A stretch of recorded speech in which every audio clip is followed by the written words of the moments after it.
Wel, Ben, dechreuon ni off dydy Sul, gêm Swans yn erbyn Caerdydd. Siwr brofiad o ddeu ware yng Nghaerdydd fyd yn y ble gesti dy ni. Yeah, fy'n bach yn crazy chwarae yn Caerdydd erbyn Caerdydd. Obviously, o fi wedi cael ei geni yna, ond fi'n bach yn Swansea boy nawr, ond fy'n ffodus o'n i ddim yn gallu cael y 3 points, ond fy'n gêm really dda. Oedd lot o dyffrindiau di na, dy dilyn a fyd, wyt ti'n cael bach o stick o nhw felly yn y strand?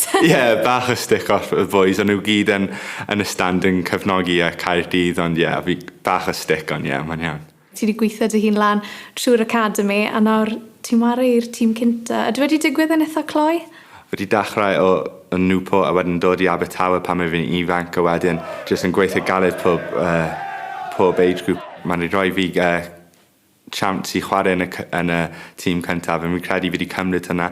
Mae Steve Cooper wedi gwneud llawer amdano fi, yn gweithio'n close efo fi ar pob aspect o fy gêm. Mae wedi improve fi llawer, a mae'n rhoi fi hyder pob tro cyn fi'n mynd mas i chwarae. Just dros blwyddyn yn ôl, o ti gyda'r Seintiau Newydd ar Fenthyg. Ys ti brofiad arbennig nes ti ware yn y Champions League. Faint nath y profiad na enwad yrfa di?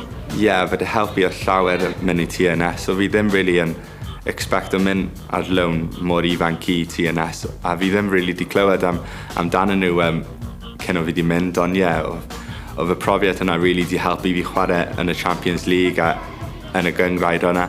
Bydde ti'n argymell chwaraewyr ifanc i fynd ar Fenthyg i uwch gyngrair Cymru hefyd?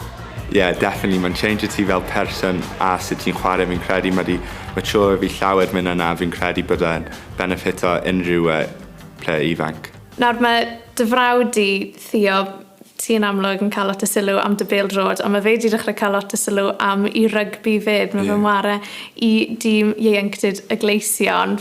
Beth yw'r berthynas fel rhwng ti a dy frawd? I chi'n gystadleuol o gwbl? O'n i'n eitha fod pan mae'n ifanc, ond pan mae'n y rygbi nawr a fi yn y pêl-droi, mae'n anodd i bod yn gystadleuol. O ti'n ware rygbi pan o ti'n fach hefyd? Fi adfer am y plas mawr y cric. Pa safle rygbi o ti'n ware? Big number 8 neu fullback.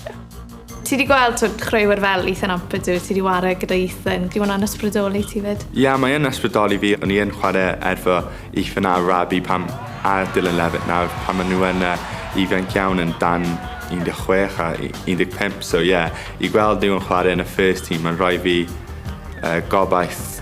Fi'n credu mae'n 2 mas injured nawr, Joe Roden a Chris Metham sy'n starting centre-back. So mae byth yn neis i gweld yna, ond fel ti'n dweud, mae'n rhoi fi chance i dangos bod be fi gallu gwneud. O ran Ryan Giggs, mae fe moyn chwaraewyr sy'n ware yn gyson. Os fi yn anelu chwarae pob gêm yn y gyngrair a chwarae'n dda, gobeithio fi bod fi yn cael y chance yna.